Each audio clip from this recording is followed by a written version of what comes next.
मनोविकार, व्यसनमुक्ती, लैंगिक समस्या यावर तज्ज्ञ डॉक्टरांकडून खात्रीशीर उपचार. Mind care hospital for mental and sexual health, Ratnagiri, Chiplun, Khed, Lanja, Rajapur आणि नवी मुंबई इथे सेवा उपलब्ध. संपर्क 830 878 4422. प्रत्येकच व्यक्तीला आपल्या आयुष्यामध्ये काही क्षण असे येतात की जेव्हा माणसाला निराशा वाटते आणि आपल्या आयुष्याविषयी मनुष्य खूप उदासीन होतो. काही वेळाकरताच ही उदासीनता टिकते, नैराश्य टिकतं. परत मनुष्य आपलं जे एक सामान्य आयुष्य आहे ते जगायला लागतो.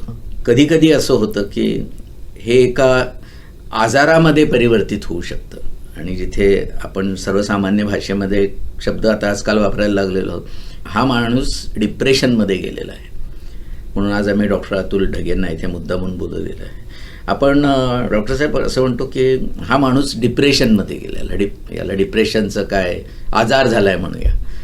तर मग क्षणिक येणारी निराशा, एखाद्या व्यक्तीबद्दल त्याच्या वर्तणुकीने येणारी निराशा आणि हे डिप्रेशन, याच्यामध्ये तुम्ही कसा फरक करता?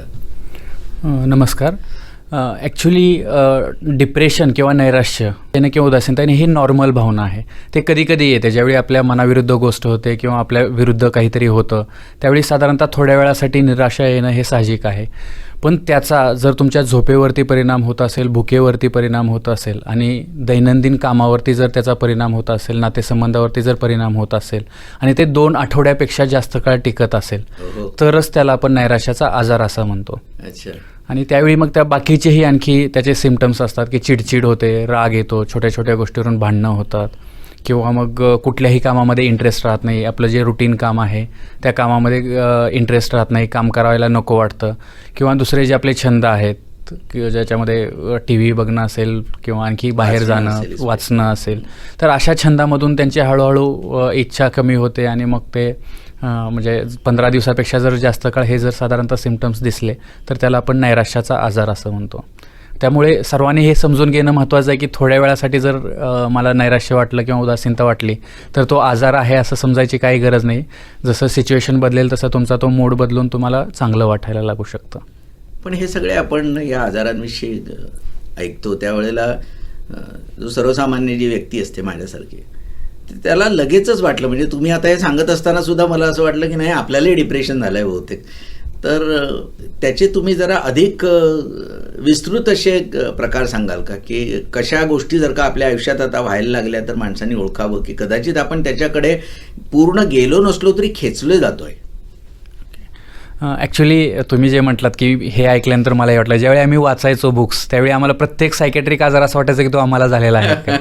कारण ते एक स्केल आहे, 0 to 10 आपण स्केल म्हणूया. तर साधारणतः प्रत्येकाला 0 to 1, 0 to 2 हे थोडंफार असतं. ज्यावेळी ते 5च्या पुढे सरकतं त्याचवेळी ते आजार होऊन जातात. कारण शेवटी ह्या नॉर्मल भावना आहे, त्याचं जर काहीतरी विकृतीकरण झालं तरच त्याला आपण आजार असं समजतो. तर याच्यामध्ये जसं मी म्हटलं की सर्वात महत्त्वाचं जे आहे झोप आणि भूक, ह्या महत्त्वाच्या गोष्टी आहेत.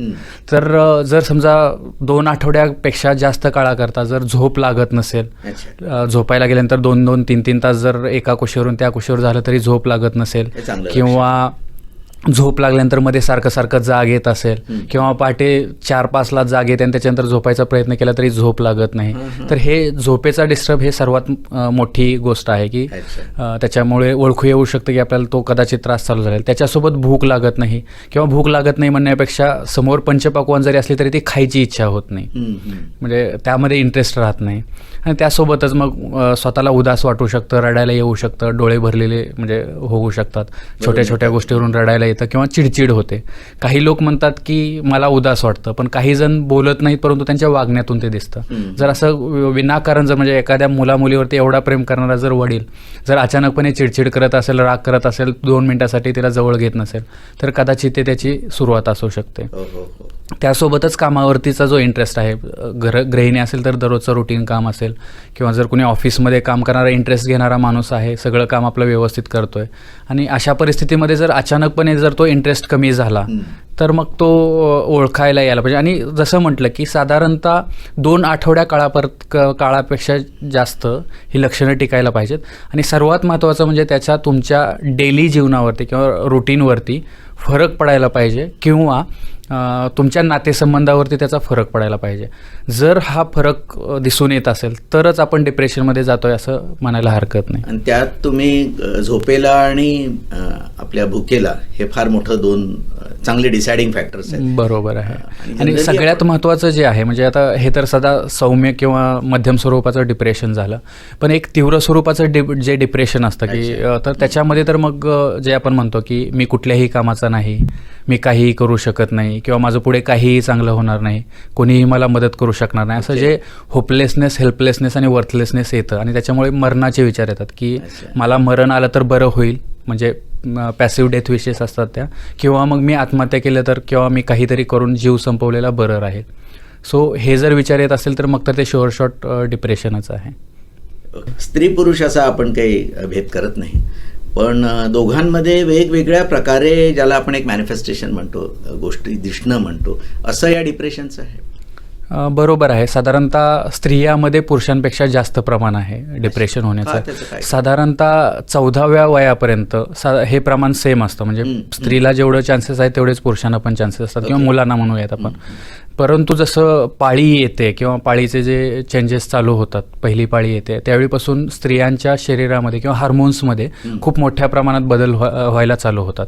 ज्यावेळी पाळी सुरुवात होते त्यावेळी किंवा दर महिन्याला ज्यावेळी पाळी येते त्यावेळी किंवा मग प्रेग्नन्सीच्या वेळी किंवा डिलिव्हरी झाल्यानंतर, तर हे जे किंवा 45व्या वर्षानंतर ज्यावेळी पाळी थांबते, तर हे जे हार्मोन्समध्ये होणारे खूप मोठ्या प्रमाणातले बदल आहेत ते स्त्रियांमध्ये जास्त प्रमाणात होतात किंवा पुरुषांमध्ये युजली होत नाहीत. त्याच्यामुळे हे हार्मोन रिलेटेड जे आहे ते एक कारण आहे की ज्याच्यामध्ये स्त्रियामध्ये डिप्रेशन असण्याचे चान्सेस जास्त असतात.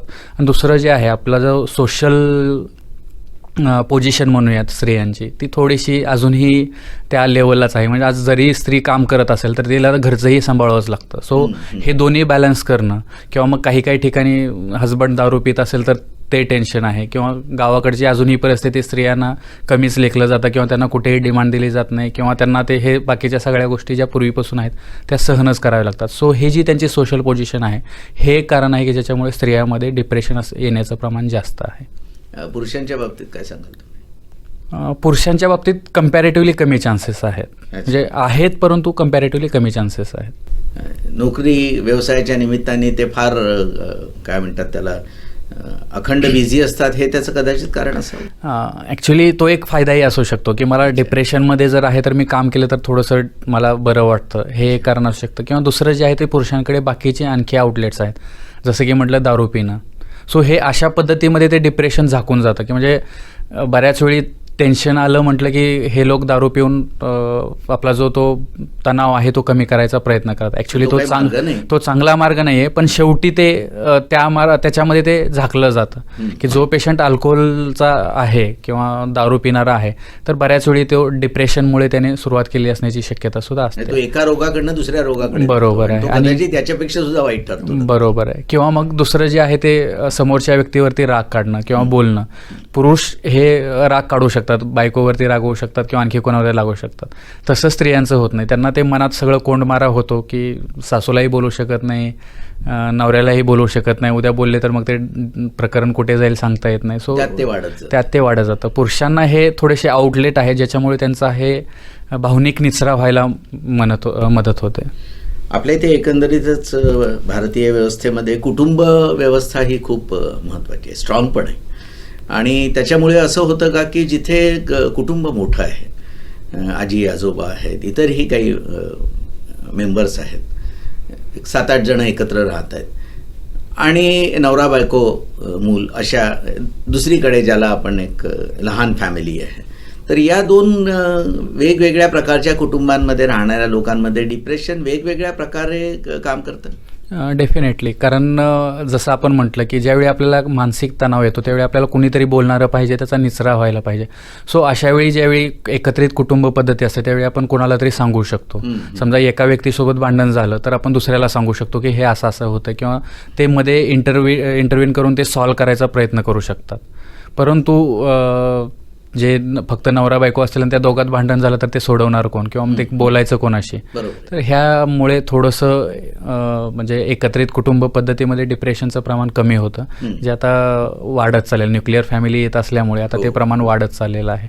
पण त्याच्यामध्ये ही एक गोष्ट आपल्याला नक्कीच म्हणता येईल की एकत्रित कुटुंब पद्धती असेल त्याच्यामध्ये जर भांडणं असतील तर मग मात्र तिथेही थोडंसं डिप्रेशनला चान्सेस आहेतच. म्हणजे जमीन जुमल्यावरून वाद असतील किंवा ते मग भांडण scale up होतं. हां, तर त्यामुळे मग थोडंसं तणाव राहतो आणि त्याच्यामुळे डिप्रेशन यायचे चान्सेस राहतात, परंतु हे खूप कमी केसेसमध्ये होतं. विशेषतः खूप ज्यांचं शिक्षण झालेलं आहे, तुम्ही जास्त हे पटकन ॲप्रिशिएट करू शकाल की या प्रकारच्या व्यक्ती या पटकन आपल्या भावना कोणापुढे व्यक्त करत नाहीत. आणि माझ्या आयुष्यात जर का काही प्रॉब्लेम्स असतील तर माझा कल तो तुम्हाला कळू नये असाच असतो. आणि म्हणजे आपण एक काय म्हणतात त्याला एक विंडो ड्रेसिंग असतं, त्या प्रकारचं चालू असतं. तर हे डिप्रेशनला जास्त जन्म देतं. तसं नाही म्हणता येणार. ॲक्च्युली डिप्रेशन हे फक्त व्यक्त होण्याला ते हे होऊ शकतं. म्हणजे जर बोललं तर डेफिनेटली त्या भावनिक निचरा होणार आहे, पण जर ते मनामध्ये ठेवलं तर त्याच्यामुळे डिप्रेशन येणारच. परंतु बऱ्याच वेळी काय होतं की म्हणजे बोलून दाखवलं तरीसुद्धा ते डिप्रेशन राहू शकतं. किंवा काही काही वेळी आपण म्हणतो की मला काहीच प्रॉब्लेम नाही आहे, म्हणजे ॲक्च्युली तो बोलत नाही याचा अर्थ असा की त्याला प्रॉब्लेम नसेलही, पण काही प्रॉब्लेम नसतानासुद्धा डिप्रेशन येण्याचे चान्सेस राहतात, जे ज्याला आपण जैविक नैराश्य असं म्हणतो. तर हे जैविक नैराश्य जे असतं ते मेंदूमध्ये काही केमिकल्स आहेत, त्या केमिकलमध्ये जो सर्वात महत्त्वाचं जे असतं ते सेरोटोनिन केमिकल असतं. तर ते सेरोटोनिन केमिकल कमी झालं की ऑटोमॅटिकली ते डिप्रेशन येऊन जातं. त्याच्याकरता काही आयुष्यात घटनाच घडायला हवी असं नाही. असं काही नाही आहे. ओके. मग या अशा नैराश्याचं आपण काय करतो ट्रीटमेंट? तेच म्हणजे अशा वेळी जे आहे की जे केमिकल कमी झालेलं आहे, सेरोटोनिन केमिकल आपण बाहेरून ज्या गोळ्या आपण देतो ते केमिकल असतं ते.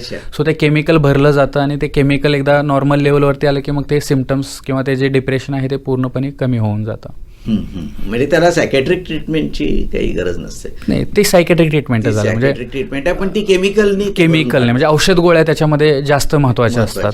जे दुसरं रिॲक्टिव्ह डिप्रेशन असतं की काहीतरी कारणामुळे आलेलं डिप्रेशन, की आयुष्यात समजा मुलाची मृत्यू झाला, ॲक्सिडेंट झाला आणि त्याच्यानंतर मला डिप्रेशन आलेलं आहे. सो अशा वेळी औषध गोळ्याही कदाचित सुरुवातीला लागतील. आणि सर्वात महत्त्वाचा जो असतो तो म्हणजे सायकोलॉजिकल किंवा समुपदेशन. तर त्यामध्ये समुपदेशनाचा भाग जरा थोडासा जास्त असतो. परंतु जे जैविक नैराश्य आहे त्याच्यामध्ये मेन जो रोल आहे तो औषधोपचाराचा आहे. ते केमिकल भरून काढलं की ते ऑटोमॅटिकली कमी होतं. समुपदेशनाची युजली त्याच्यामध्ये जास्त गरज पडत नाही. ॲज अ डॉक्टर तुमच्याकडे ज्या वेळेला एखादी अशी केस येते आणि तुम्हाला लक्षात येतं की नाही हे डिप्रेशनमध्ये व्यक्ती गेलेली आहे, तर तुम्ही कशा प्रकारे ॲप्रोच होता आणि त्याला तिथनं त्या स्थितीतनं बाहेर काढण्याचा कसा प्रयत्न असतो? सर्वात महत्त्वाचं जे आहे ते आम्हाला रुग्णाकडून जास्तीत जास्त माहिती घ्यावी लागते. त्याच्यासोबत नातेवाईकाकडून माहिती घ्यावी लागते आणि त्याच्यावरून ते ठरवावं लागतं की ते मध्यम स्वरूपाचं आहे, तीव्र स्वरूपाचं आहे की अगदी सौम्य आत्ता चालू झाल्याने सौम्य प्रकाराचं आहे. त्यानुसार आपण त्याला मदत करू शकतो. जर फक्त मध्यम स्वरूपाचं जर औदासिन्य असेल आणि ते जर रिॲक्टिव्ह डिप्रेशन असेल तर त्यामध्ये आपण फक्त त्यांना काउन्सिलिंग करून बोलून किंवा त्यांच्या नातेवाईकाला समजावून की ते जर चिडचिड करत असेल किंवा बोलायचा प्रयत्न करत असेल तर त्यांना थांबवू देऊ नका, बोलू द्यात, त्यांचं मन मोकळं होऊ द्या. तर अशा पद्धतीने आणि थोड्याशा त्यांना काउन्सिलिंग करून आपण ते डिप्रेशन क्युअर करण्याचा प्रयत्न करतो. परंतु युजली मध्यम आणि तीव्र स्वरूपाचं जर डिप्रेशन असेल तर त्यावेळी मात्र औषधोपचार हा खूप महत्त्वाचा असतो.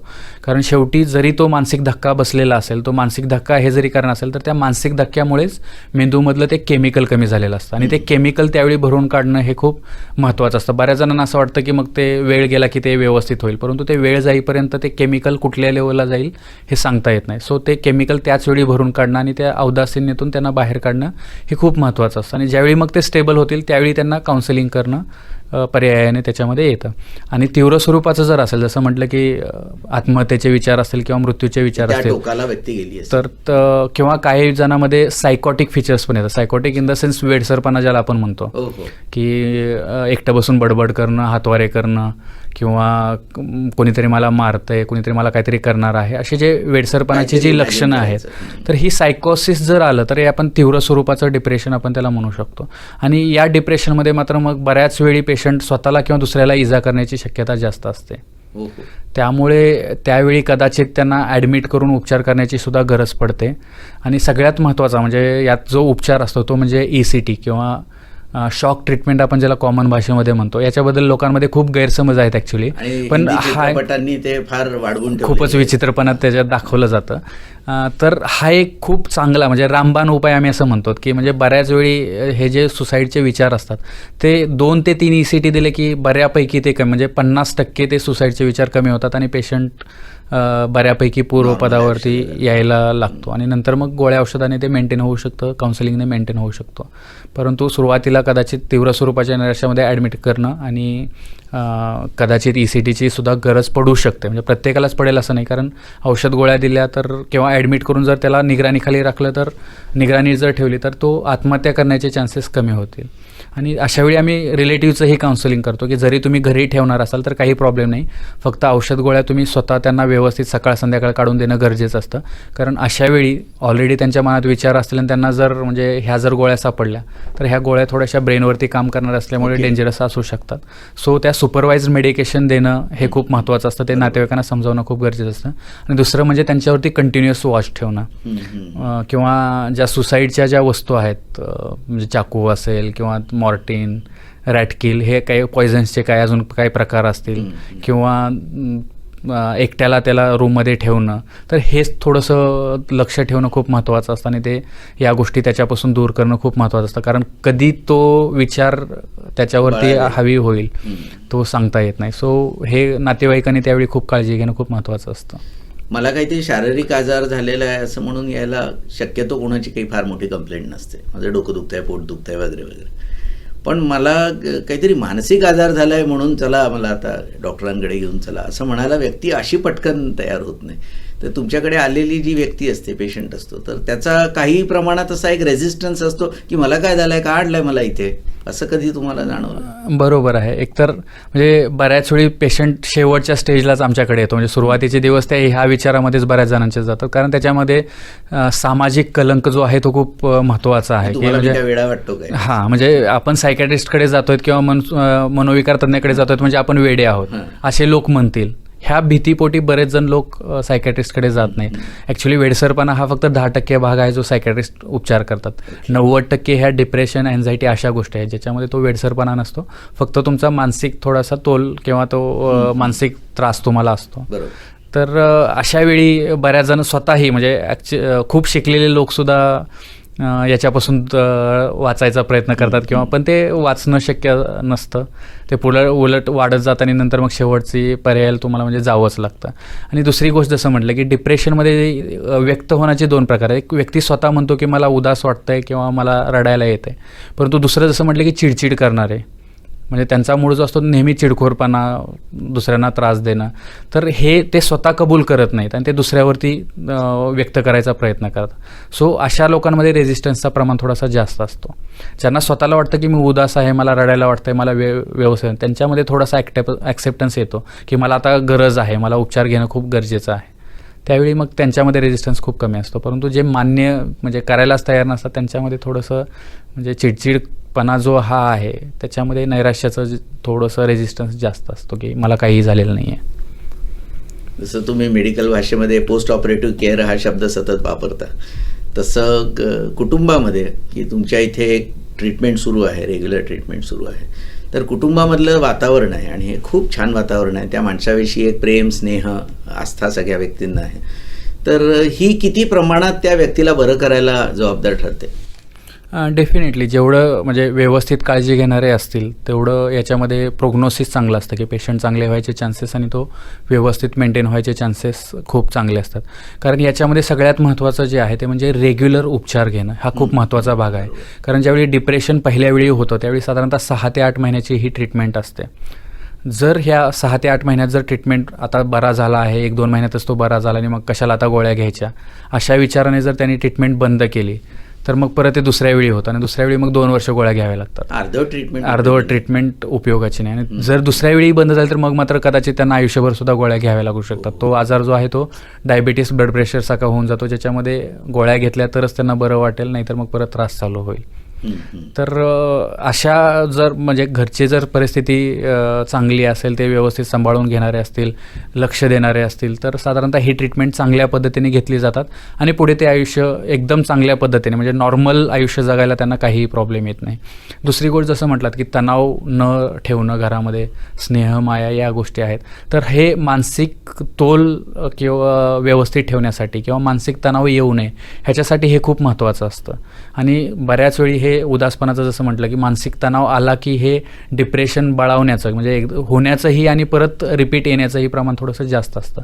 सो हे मानसिक तणाव जर नाही आला, वातावरण जर चांगलं राहिलं घरचं, तर डेफिनेटली परत जे रिकरंट एपिसोड्स येतात ते थांबायला मदत होऊ शकते. विशेषतः परीक्षेच्या दरम्यान पण आणि रिझल्टच्या वेळेला तर जास्तच त्याचे असे काहीतरी अनपेक्षित निकाल लागतात की मूल पूर्ण खचून जातं. एक समोर काहीतरी मला भविष्यच नाही आहे, आता काही असं पद्धतीचं त्याला विचार येतं की आता माझं काय होणार पुढे. आणि पालकही आजूबाजूला बघतात, कोणाच्या तरी मुलीला चांगले मार्क मिळालेले आहे, मग इथे घरामध्ये आदळापट सुरू होते. या सगळ्या ज्या गोष्टी आहेत, तर या गोष्टी जर का टाळू शकले पालक आणि अगदी जाणीवपूर्वक टाळू शकले, एक उत्साह प्रोत्साहन मुलाला देऊ शकले, तर अशा पद्धतीच्या ज्या काही केसेस समाजामध्ये तयार होत आहेत, विशेषतः आता या नवीन मुलामुलींच्या बाबतीत, त्या कशा टाळता येतील असं तुम्हाला वाटतं ॲज अ डॉक्टर? बरोबर आहे. आता म्हणजे हे तर प्रमाण खूप वाढत चाललं परीक्षेच्या दरम्यान किंवा परीक्षेच्या वेळी किंवा परीक्षाचा रिझल्ट आल्यानंतर आत्महत्या करण्याचं प्रमाण मुलांमध्ये खूप वाढलेलं आहे. त्याला नाही म्हटलं तरी कुठेतरी पालक ही जबाबदार आहेत. तर त्याला सुरुवातीपासून व्यवस्थित काळजी घेणं खूप महत्त्वाचं आहे. एक म्हणजे सगळ्यात महत्त्वाचं म्हणजे तुम्ही त्याची कंपॅरिझन करू नका इतर मुलांशी. त्याचा हुशार मुलगा असेल किंवा शेजारी असेल तर त्यांच्याशी कंपॅरिझन करू नका. प्रत्येकाची कॅपॅसिटी ही वेगवेगळी असते, त्याच्यामुळे त्याला कंपॅरिझन करणं हे खूप चुकीचं आहे. दुसरी गोष्ट, बऱ्याच वेळी असं होतं की त्यांच्या बोलण्यातून, पालकांच्या बोलण्यातून एक एक्सपेक्टेशन्स दाखवले जातात सतत की शेजारी आले किंवा मग पाहुणे आले की मग तो हुशार आहे, मग त्याला एवढे मार्क घेतले, मग फायनललाही तो आता एवढा अभ्यास करतो म्हणजे फायनललाही त्याला एवढे मार्क्स मिळतील. सो हे जे रिपीटेडली त्यांच्या कानावरती पडतं, त्यांना कळतं की हे माझ्याकडून एक्सपेक्टेशन्स आहेत आणि ह्या एक्सपेक्टेशन्सला मी जर पुरलो नाही तर ते म्हणजे काय होईल. सो त्यामुळे मग तुम्ही परत जरी कितीही म्हटलं की नको हे म्हणजे ठीक आहे काय हे करणे, परंतु हे कुठेतरी त्यांच्या मनामध्ये खूप ठामपणे बसलेलं असतं. सो हे एक्सपेक्टेशन्स आपल्या बोलण्यातून, वागण्यातून दाखवणं हे तेवढं चुकीचं आहे. दुसरी गोष्ट म्हणजे आजकाल जे होतं आहे की आपल्याकडे आपल्याशी ज्या नकारात्मक गोष्टी होत आहेत ते पचवणं हे लोकांना खूप अवघड जातं आहे आणि त्याचं मूळ बालपणात असतं. सो कुठलीही गोष्ट नाही भेटली की मी आत्महत्या करेन, कुठलीही गोष्ट माझ्या मनाप्रमाणेच नाही झाली की मी चिडचिड करेन, राग करेन, तर मला ती भेटायलाच पाहिजे. अशा वेळी जर पॅरेंट्स प्रत्येक गोष्ट पुरवत असतील आणि नकारात्मक गोष्टीला म्हणजे ॲक्सेप्ट करायला जर त्यांच्याकडे ते दाखवत नसेल की हे ॲक्सेप्ट करता यायला पाहिजे, तर थोडंसं ते मग पुढे चालून ते हे अशा पद्धतीचे विचार त्या लोकांमध्ये जास्त येतात. जे सुरुवातीपासूनच अशा पद्धतीने त्यांची वाढ करतात किंवा संगोपन करतात की ठीक आहे, आयुष्यामध्ये पॉझिटिव्ह आणि निगेटिव्ह दोन्ही गोष्टी असतात, दोन्ही गोष्टी आपण ॲक्सेप्ट करायला पाहिजे, ॲक्सेप्ट करायला शिकलं पाहिजे, फेल्युअरला ॲक्सेप्ट करायला शिकलं पाहिजे. तर हे खूप महत्त्वाचं असतं. तर हे सुरुवातीपासून शिकवणं खूप महत्त्वाचं आहे. म्हणजे ऐनवेळी जर तुम्ही फेल झाल्यानंतर तुम्ही म्हणत असाल की ठीक आहे हे चांगलं आहे, तर ते उपयोगाचं नाही. तर छोट्याही गोष्टीतून आपण त्यांना ते शिक्षण देऊ शकतो किंवा ठीक आहे म्हणजे एवढं झालं म्हणजे काही मोठी गोष्ट होत नाही, ते शिकवणं सुरुवातीपासून खूप महत्त्वाचं आहे. फेल्युअरला सामोरं जाणं हे खूप महत्त्वाचं आहे. बऱ्याच वेळी असं असतं की प्रत्येक मुलगा म्हणजे काही मुलं असे असतात की पहिलीपासून कधीही पहिला नंबर सोडलेला नसतो. 10वीपर्यंत 12वीपर्यंत इव्हन कॉलेजमध्ये त्यांचा पहिलाच नंबर येतो. पण ज्यावेळी ते ॲक्च्युली कंपनीमध्ये काम करायला जातात आणि तिथे काहीतरी त्यांना फेल्युअर येतं, त्यावेळी ते आत्महत्येचे प्रमाण त्यांच्यामध्ये सुद्धा हे खूप जास्तीचं आहे.